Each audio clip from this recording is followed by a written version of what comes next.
Congolaises et Congolais, mes très chers compatriotes. 30 juin 1960, 30 juin 2022, 62 ans que notre pays, la République démocratique du Congo, commémore chaque année son accession à la souveraineté nationale et internationale avec la même ferveur dans la marche vers le développement intégral tant souhaité par tous. Le 30 juin 1960, cette date illustre, gravée de façon indélébile dans nos cœurs, est l'aboutissement de longues années de lutte sans relâche.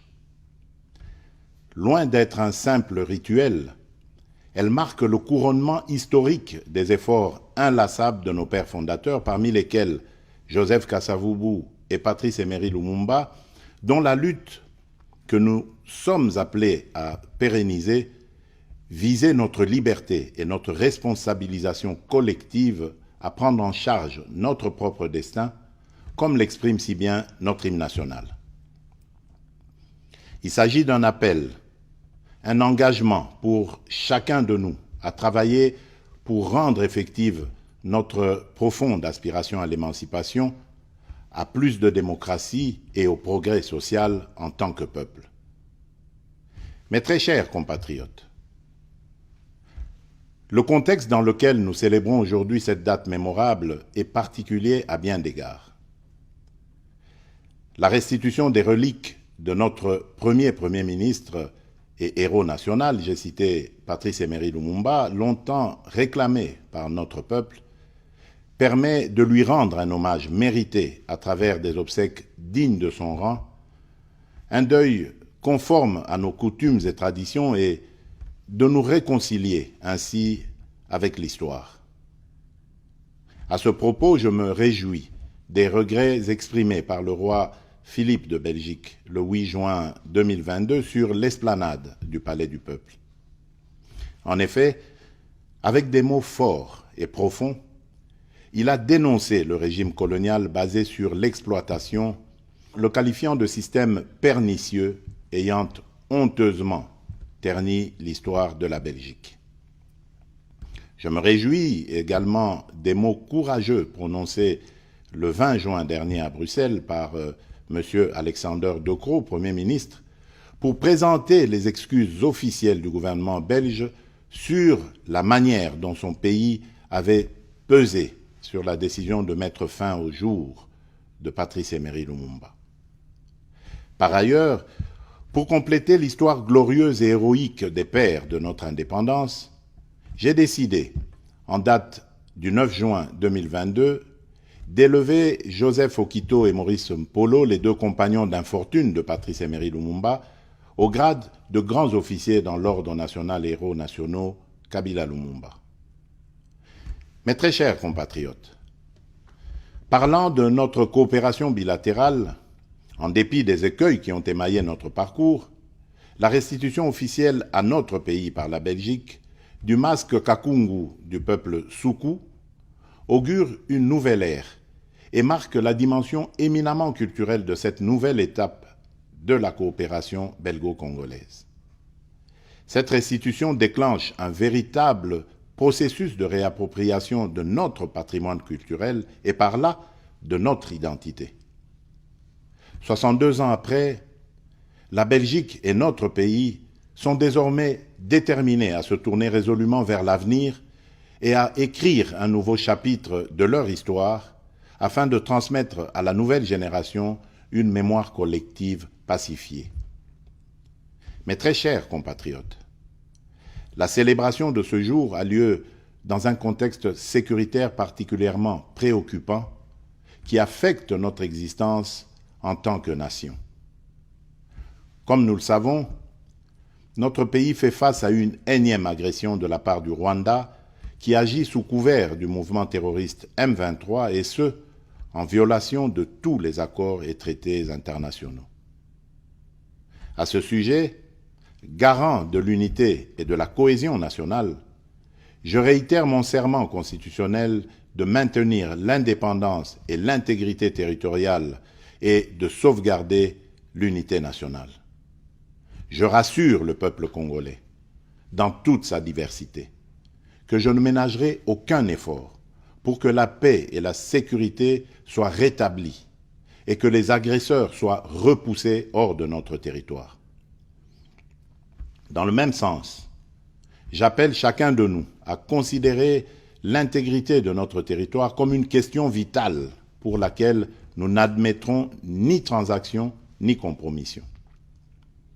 C'est ici le lieu de rappeler que notre option pour la paix et notre sens de relation de bon voisinage ne constituent pas une faiblesse. Les Congolais, peuple épris de paix et de justice, n'accepteront aucunement d'être agressés constamment. Pour imposer cette paix que nous appelons de tous nos vœux, nous userons de toutes les voies de droit nous reconnues pour que le peuple congolais vive définitivement dans la paix et la quiétude sur son sol. Mes très chers compatriotes, la paix et la sécurité nationale demeurent pour nous la priorité absolue. La République démocratique du Congo, notre pays, a déjà payé un lourd tribut, avec près de 10 millions de morts, ainsi que plusieurs millions d'autres personnes déplacées à la suite des atrocités commises par les forces d'agression, les forces négatives et les autres groupes terroristes étrangers, appuyés par des puissances extérieures. Pour mettre fin à cette situation, nous avons résolu d'orienter nos efforts vers le double front diplomatique et militaire. Sur le plan diplomatique, il est important de noter que tout au long de son cheminement, et grâce aux actions spécifiquement entreprises tant au niveau de l'Organisation des Nations Unies qu'à celui des organisations régionales dont il est membre, notre pays a pu obtenir un soutien diplomatique se traduisant notamment par la dénonciation et la condamnation des auteurs de l'agression dont la République démocratique du Congo est victime. Le processus de paix de Nairobi, initié par le président Uhuru Kenyatta, entamé le 21 avril 2022 et ayant conduit aux consultations constructives avec les groupes armés locaux, est le fruit d'une réflexion mûrie lors des conclaves des chefs d'État de la communauté d'Afrique de l'Est à laquelle notre pays a adhéré récemment. Ces consultations s'inscrivent dans le cadre du volet politique de la mise en œuvre du communiqué du deuxième conclave des chefs d'État en vertu du traité d'établissement de la communauté d'Afrique de l'Est. C'est dans cette même perspective qu'il convient de placer le déploiement d'une force régionale dans la partie est de notre pays en appui à nos forces de défense et de sécurité, composées de troupes de certains pays amis, membres de la communauté, afin de contribuer à l'éradication définitive des violences et de l'insécurité. J'ai exigé et obtenu que le Rwanda n'y participe pas, en raison de son engagement aux côtés du groupe terroriste M23. Dans le prolongement des efforts fournis pour le renforcement de l'autorité de l'État sur l'étendue de la République, j'ai mis en place le programme de désarmement, démobilisation, relèvement communautaire et stabilisation, PDDRCS en sigle, pour répondre aux attentes des milliers de combattants des groupes armés congolais ayant déposé les armes. Dans ce cadre, je réaffirme qu'aucun cahier de charges portant sur l'intégration automatique dans les forces de sécurité ou sur les demandes d'amnistie pour des crimes imprescriptibles ne sera accepté. À ce sujet, j'en appelle à tous les autres groupes armés nationaux de s'engager sans retenue dans le processus de Nairobi et d'adhérer ainsi au programme DDRCS. Le gouvernement congolais, particulièrement au sujet de l'accord cadre d'Addis Abeba, au regard de différentes évaluations faites lors des réunions de haut niveau, a démontré sa volonté légendaire à travailler pour la paix et la sécurité collective dans la région en respectant ses engagements, ce qui n'est pas le cas pour d'autres. Mes très chers compatriotes, sur le plan militaire, l'état de siège que j'ai proclamé en application des dispositions pertinentes de notre Constitution et dont les résultats sont de plus en plus palpables au-delà des évaluations à venir, répond à l'impératif de paix et de sécurité évoqué plus haut. Il a permis de démasquer les véritables ennemis de notre pays. En effet, depuis sa proclamation, l'administration militaire des deux provinces a concouru non seulement à la neutralisation et à la reddition de plusieurs centaines d'éléments des groupes armés, mais également à la récupération des armes ainsi qu'au démantèlement de plusieurs réseaux de trafic illicite d'armes et de minerais.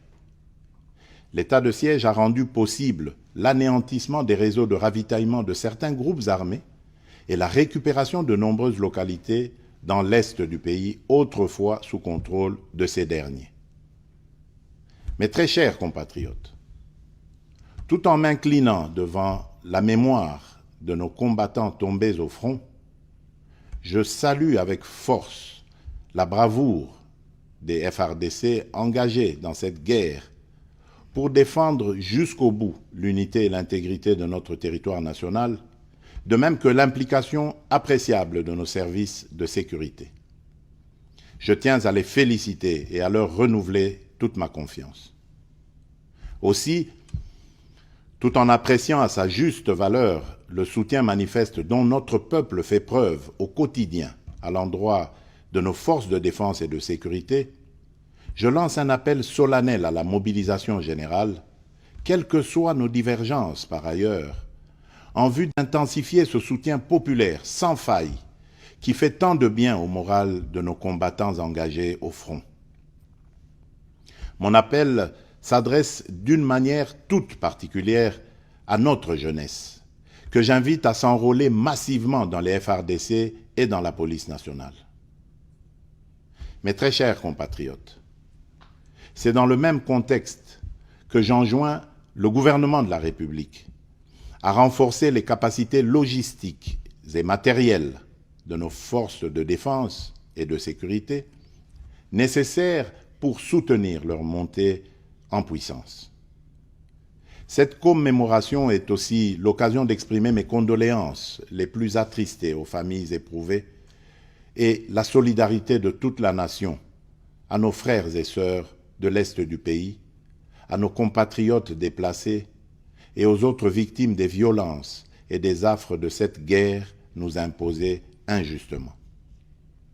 Afin d'éviter de tomber dans le piège de la xénophobie et du discours de haine, je vous exhorte, Congolaises et Congolais, à plus de vigilance et à respecter l'ordre établi.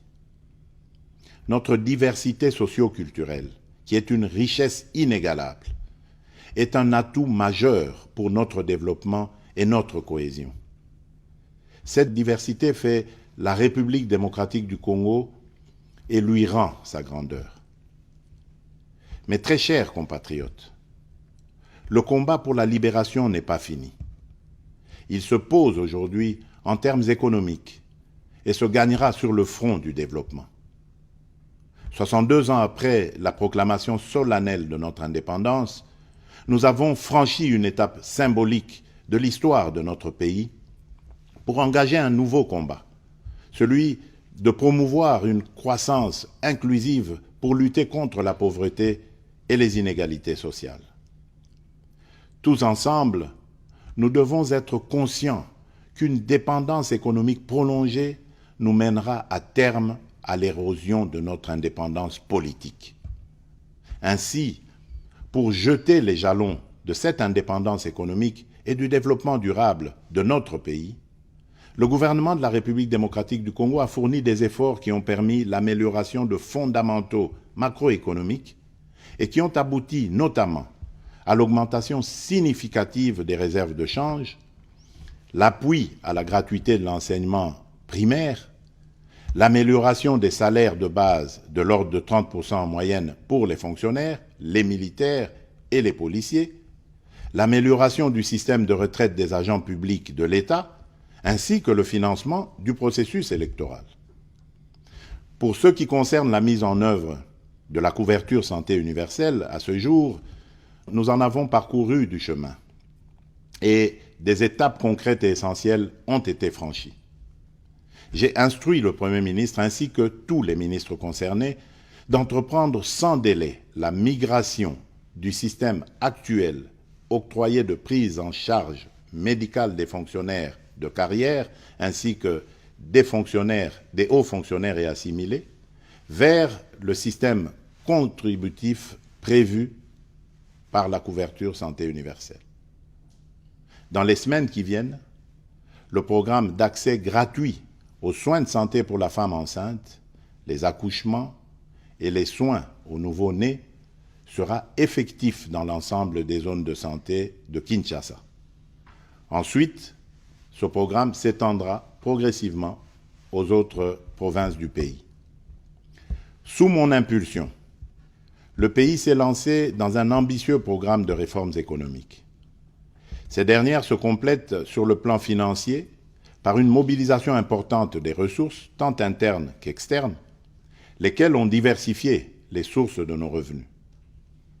Il en va de même des efforts consentis pour améliorer le climat des affaires, renforcer la lutte contre la corruption, le blanchiment des capitaux et le financement du terrorisme, tout ceci en vue d'attirer des investissements étrangers.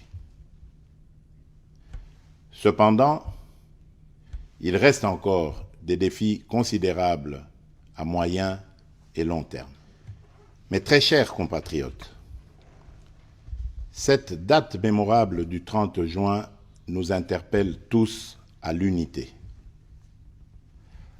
Par-delà nos diversités de tous ordres, et au regard des menaces et autres velléités dont le pays est victime, ce 30 juin à la saveur si particulière est une date qui doit absolument nous rassembler, symboliser et galvaniser notre serment de vivre ensemble, unis par le sort et dans l'effort, serment que nous avons hérité de nos pères fondateurs et que nous devons, à notre tour, vertueusement transmettre aux générations futures.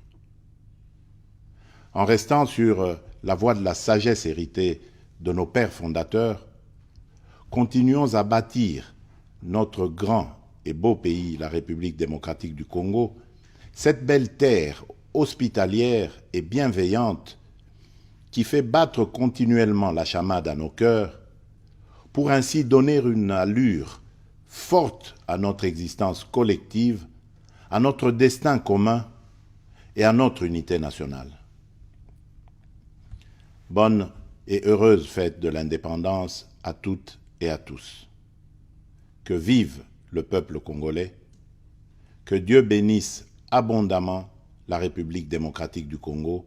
Je vous remercie.